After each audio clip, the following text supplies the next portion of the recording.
Kémy Séba, une délégation du Bénin en Afrique du Sud pour l'extradition de l'influenceur anticolonial et anti-occidental. L'arrestation de Kémy Séba en Afrique du Sud le 13 avril 2026 ne laisse pas les autorités béninoises indifférentes. L'influenceur anti-occidental, sous le coup de 2 mandats d'arrêt internationaux émis par le Bénin, était activement recherché par son pays d'origine depuis plusieurs mois. Sitôt l'annonce de son interpellation, le gouvernement béninois a réagi avec célérité.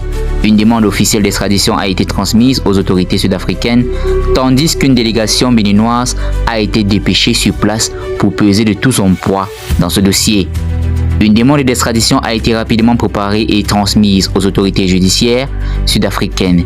Le Bénin a émis 2 mandats d'arrêt contre l'activiste, l'un pour blanchiment d'argent et l'autre pour apologie des crimes.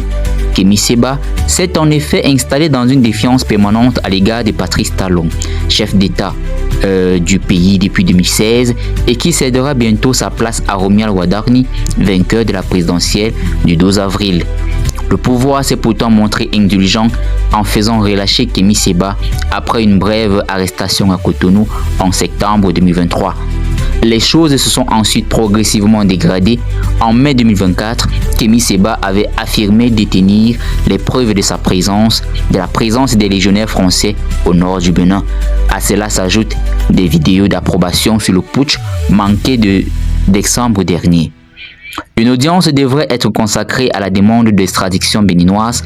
On ignore si elle a déjà eu lieu ou si la question sera soulevée lors de l'audience prévue le 20 avril prochain.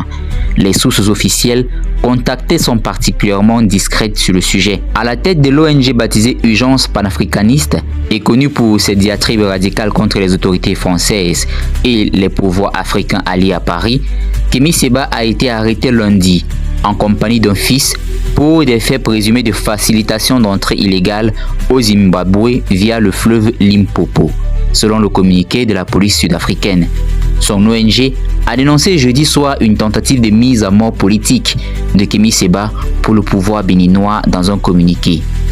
Loin de l'affaiblir, ces manœuvres ne font que renforcer la légitimité et la portée de son engagement en faveur de la justice sociale, de la souveraineté et de la dignité africaine, a-t-elle affirmé. De son vrai nom, Stélio Gilles Robert Kapocici compte 1,5 million d'abonnés sur les réseaux sociaux et est poursuivi au Bénin pour apologie du crime contre la sûreté de l'État et incitation à la rébellion.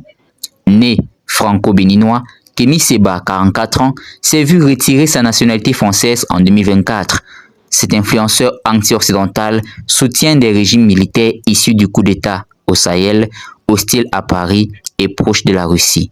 La junte nigérienne lui a octroyé un passeport diplomatique.